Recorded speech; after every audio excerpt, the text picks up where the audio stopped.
नमस्कार साथियों। आज ज्योतिष में चर्चा करेंगे हम राहु और केतु के बारे में। राहु और केतु एक छाया ग्रह हैं। टोटल ग्रह 9 हैं, जिनमें 7 ग्रह को राशियां प्रदान की गई हैं। ये 2 ग्रह ऐसे हैं जो एक छाया ग्रह हैं। राहु और केतु की कहानी हम सभी ने पौराणिक कथाओं में सुनी होगी। देवताओं और राक्षसों के बीच समुद्र मंथन हुआ, जिसमें अमृत कलश निकला। उसको एक राक्षस के माध्यम से ग्रहण किया गया। देवताओं को इसका पता चलने पर भगवान विष्णु के द्वारा उनके चक्र के माध्यम से उस राक्षस का जो सिर है वो धड़ से अलग किया गया। वही राहु केतु की उत्पत्ति का कारण हम मानते हैं। राहु उस राक्षस का सर है और केतु धड़ है। ये 2 छाया ग्रह होते हैं और कैसे यह हमारे वैवाहिक जीवन में बाधा उत्पन्न करते हैं। ये कुंडली का लग्न चक्र है। इसमें 12 भाव होते हैं और किन भावों में राहु केतु के बैठने के कारण हमारे वैवाहिक जीवन या मैरिज शादी के बाद भी बाधा उत्पन्न होती है, उसकी आज हम चर्चा करेंगे। इसके पहले हम समझ लें दृष्टि। राहु केतु और अन्य ग्रहों की दृष्टियां होती हैं। जैसे किसी एसपी या कलेक्टर को 1 जिला अलॉट होता है, उसके अलावा उसको एडिशनल चार्ज में 1 या 2 जिले और दे देते हैं, 3 जिले देते हैं मॉनिटरिंग के लिए। या किसी व्यक्ति का घर दिल्ली, गुड़गांव या नोएडा में है, लेकिन रहेगा व्यक्ति एक ही जगह और उसकी दृष्टि या उसका अधिकार क्षेत्र या पावर बाकी घरों में भी रहेगा। वैसे ही राहु केतु की दृष्टि होती है 5वीं, 7वीं और 9वीं। अन्य 7 ग्रहों की दृष्टियां भी होती हैं, जैसे बुध, चंद्रमा और सूर्य। इनकी एक दृष्टि होती है, सिर्फ 7वीं दृष्टि। मंगल की होती है 4वीं, 7वीं और 8वीं दृष्टि। शनि की होती है 3री, 7वीं, 10वीं दृष्टि। और बाकी जो ग्रह बचे हैं जैसे राहु केतु की 5वीं, 7वीं और 9वीं दृष्टि होती है। इस प्रकार से ग्रहों की दृष्टियां भी कहीं ना कहीं अफेक्ट करती हैं हमारे लाइफ को। राहु केतु एक छाया ग्रह होते हैं, ये हम पहले चर्चा कर चुके हैं।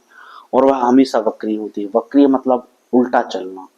उन 7 ग्रहों के सापेक्ष यह उल्टे चलते हैं और कहीं ना कहीं समान डिग्री में होते हैं। तीसरी विशेषता है ये हमेशा आमने सामने बैठते हैं। जैसे राहु अगर कुंडली के फर्स्ट भाव में बैठता है तो केतु 7वें में ही बैठेगा, या केतु यहाँ बैठा है तो राहु यहाँ बैठेगा। इनकी डिग्री भी समान होती है। जैसे यह 5 डिग्री के हैं या 20 डिग्री के हैं, डिग्री की भी हम चर्चा करेंगे। तो कहीं ना कहीं यहाँ अपोजिट डायरेक्शन में बैठते हैं। राहु अगर यहाँ बैठेगा तो केतु यहाँ बैठेगा, केतु यहाँ बैठेगा तो राहु यहाँ बैठेगा। हमेशा समान डिग्री में और अपोजिट डायरेक्शन में इनकी बेसिक सी विशेषता है। 0 से 30 डिग्री ये डिग्री होती है। डिग्री मतलब कि ग्रह कितने पावर में है, उसकी एज क्या है। डिग्री से हम उसका एज का आकलन करेंगे, उस ग्रह में कितना पावर है। लगभग 0 से 60 डिग्री तक 25% उसका पावर वर्क करेगा उस ग्रह का। 7 से 14 डिग्री के बीच में अगर कोई ग्रह है तो वह 50% पावर में काम करेगा। और 14 से 21 अगर डिग्री है किसी ग्रह की तो वह 75% काम करेगा। और 100% अगर वह काम करेगा तो 21 से 28 डिग्री के बीच इसकी विशेषता है। मैरिज लाइफ में है कैसे प्रॉब्लम क्रिएट करते हैं, क्योंकि राहु और केतु जिस भाव में बैठेंगे वहां का कभी 100% रिजल्ट नहीं देगा, कहीं ना कहीं उसमें अधूरा रिजल्ट देंगे, या हमें उस भाव से मिलने वाले रिजल्ट से असंतुष्ट करेंगे। इससे राहु उस भाव से अटैच होकर हमेशा असंतुष्ट रहेगा। अगर राहु यहाँ बैठा है 7वें घर में दृष्टि डालेगा तो मैरिज लाइफ से हमेशा असंतुष्ट रहेंगे। मैरिज के होने में भी प्रॉब्लम होगी और बाद में भी कहीं ना कहीं वो हमें देखने को मिलेगी। केतु भी जिस भाव में बैठेगा उस भाव से अलगाव पैदा करेगा, डिटैच करेगा। और ऐसा कहा जाता है कि केतु एक आध्यात्मिक ग्रह भी है, इंट्यूशन पावर देता है। और ऐसा माना जाता है कि केतु जिस घर में बैठेगा, पूर्व जन्म में उस घर से संबंधित जो भी हमारे कार्य रहे हैं या रिजल्ट उस भाव से मिलेंगे, उससे हम संतुष्ट हो चुके हैं।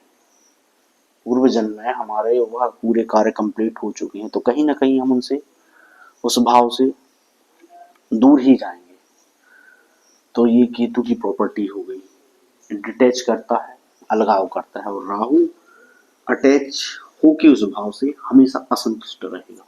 राहु की 5वीं दृष्टि 5वें घर पर पड़ेगी। 5वां घर से हम संतान, मंगल कार्य, पूर्वजों को या हायर एजुकेशन देखते हैं, तो वह कहीं ना कहीं मंगल कार्यों में बाधा उत्पन्न करेगा। राहु की 5वीं दृष्टि ये, 7वीं राहु की दृष्टि ये मैरिज हाउस पे, विवाह पार्टनरशिप, हमारे यहाँ से पार्टनर देखते हैं, चाहे मैरिड लाइफ की पार्टनरशिप हो, चाहे बिजनेस की पार्टनरशिप। ऐसे ही केतु है। तो चाहे राहु यहाँ बैठे, यहाँ से दृष्टि डाले, या स्वयं बैठे। अब आती है राशि। राशि का अपना एक गुण धर्म होता है। ये हम 12 भाव है, जैसे first, second, third, fourth, fifth, six, 7th, 8th, 9th, 10th, 11th, 12th लग्न चक्र की ये 12 भाव। इससे हम हमारी संपूर्ण लाइफ की गाइडेंस क्लियर होता है कि हम पूरे जीवन में हमारे मैरिज लाइफ में क्या उतार चढ़ाव रहेंगे, या बिजनेस को लेकर, या समाज में, या मैरिज लाइफ में, एजुकेशन में, जीवन के अलग अलग पहलुओं पर इसका रिजल्ट हम देख सकते हैं। ये हो गया हमारा लग्न चक्र।